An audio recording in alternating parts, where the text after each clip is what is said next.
Historia de la tipografía y su evolución. Con la disponibilidad del papel, la impresión con bloques de madera tallada y la creciente demanda de libros, naciones como Italia, Alemania, Francia y los Países Bajos buscaban la producción de textos por medio de la mecanización utilizando tipos móviles. Alrededor de 1440, Johannes Gutenberg desarrolló en Alemania la técnica para elaborar moldes de tipos que se utilizaban para la impresión de letras individuales. Fueron los primeros en utilizar tipos móviles hechos de madera. Escogió el tipo de textura como modelo, imitando el trabajo de los escribas de la época para que el nuevo estilo fuera aceptado. Gutenberg inventó los tipos de letras móviles, lo que le dio al mundo una forma más barata de obtener la palabra escrita. Hasta este momento, todos los materiales escritos se hacían a mano y eran muy costosos de adquirir. Gutenberg también creó el primer tipo de letra, Black Letter, que era oscura, bastante práctica e intensa pero no muy legible. Nicholas Hanson crea Roman Type inspirado en el texto de los antiguos edificios romanos, que era mucho más legible que la letra negra y se popularizó rápidamente. En 1501, Aldus creó la cursiva, una forma de colocar más palabras en una página, ahorrándole dinero a la impresora. En la actualidad utilizamos la cursiva como detalle de diseño. William Caslon creó un tipo de letra en 1734 que presenta serifas más rectas y con contrastes mucho más obvios entre trazos finos y atrevidos. Hoy en día llamamos este tipo estilo antiguo. En 1757, John Baskerville creó la que ahora llamamos tipo transicional, un tipo de estilo romano con serifas muy nítidas y mucho contraste drástico entre líneas gruesas y delgadas. En 1780, Firmin Didot y Giambattista Bodoni crean los primeros tipos de letras romanos modernos.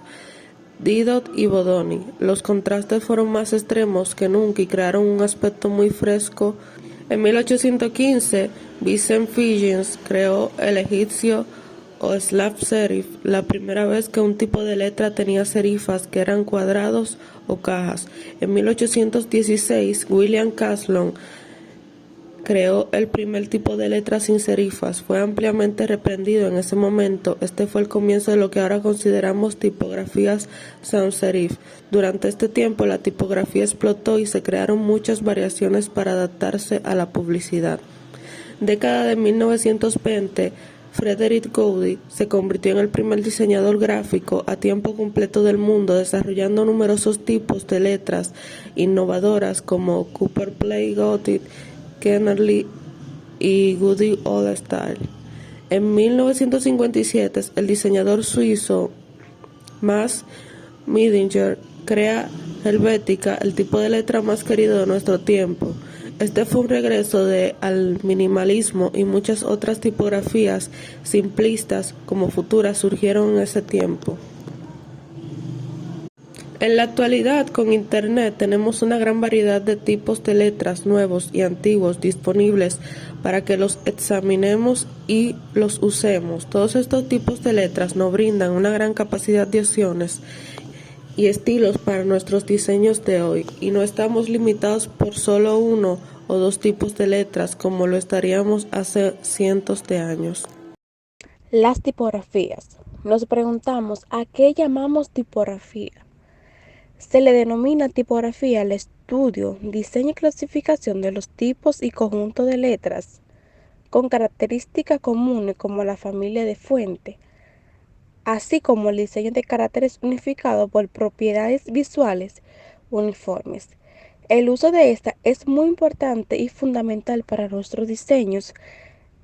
Es importante tener presente que se quiere comunicar porque ello se definirá qué tipo es el más representativo para la intención buscada. Microtipografía o tipografía del detalle. Este se aplicó por primera vez en un discurso dado en la Sociedad Tipográfica de Múnich.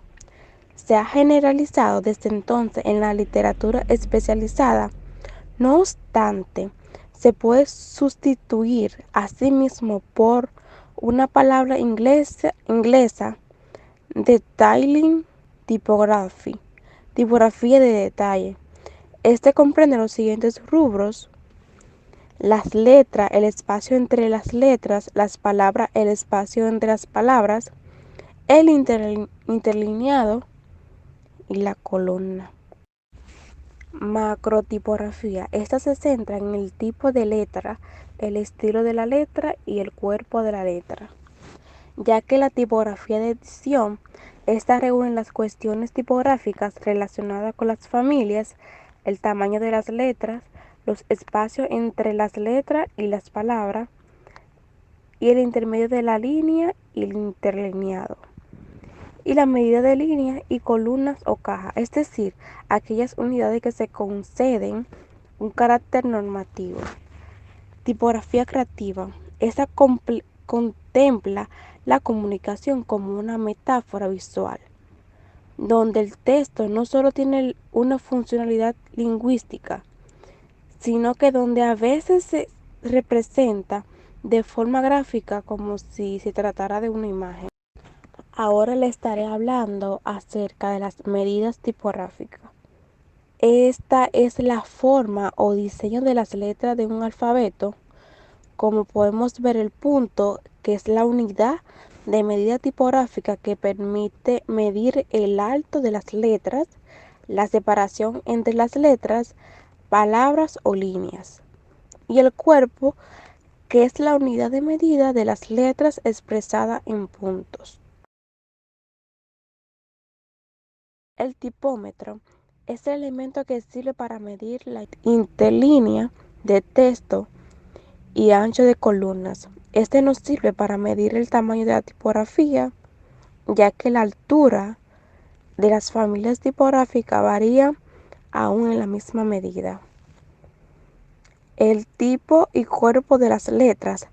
Las letras tipográficas son fabricadas por empresas llamadas funciones tipográficas, dentro de las cuales existe una sección de diseños que la crean, como por ejemplo el tipo, que es la forma o diseño de las letras de un alfabeto. Las familias tipográficas. Una familia tipográfica es un grupo de signos escriturales que comparten rasgos de diseño comunes. Estas conforman en sí una unidad tipográfica. Los miembros de una familia se conocen como tipos y estos son muy parecidos entre sí. De hecho, los rasgos son casi idénticos, pero dependiendo de cada letra, tienen sus rasgos propios. Los sistemas de clasificación de fuentes más aceptados son, en primer lugar, la clasificación de Maximilian-Box de 1954. Este divide las familias en humanas, garaldas, reales, didonas, mecanos, lineales, incisas, scriptas y manuales.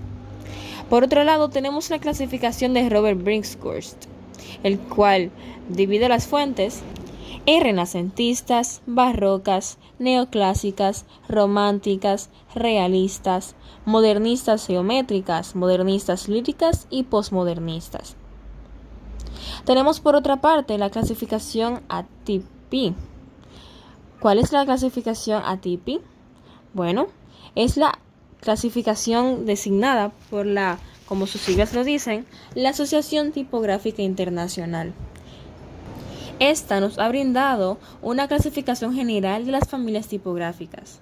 Se realizó en 1964 una adaptación de la clasificación de Maximilian-Box y en conjunto con esta que nos ha dado la ATP, tenemos la Box ATP. Una vez que entendemos las familias tipográficas, podemos dividirlas en 4 o 5 diferentes grupos. Primero tenemos las romanas o con serifas. Este tipo de tipografías tienen una gran armonía de proporciones y presentan un fuerte contraste entre elementos rectos y curvos, y sus remates les proporcionan un alto grado de legibilidad. Estas, a la vez, se dividen en 5 grupos fundamentales.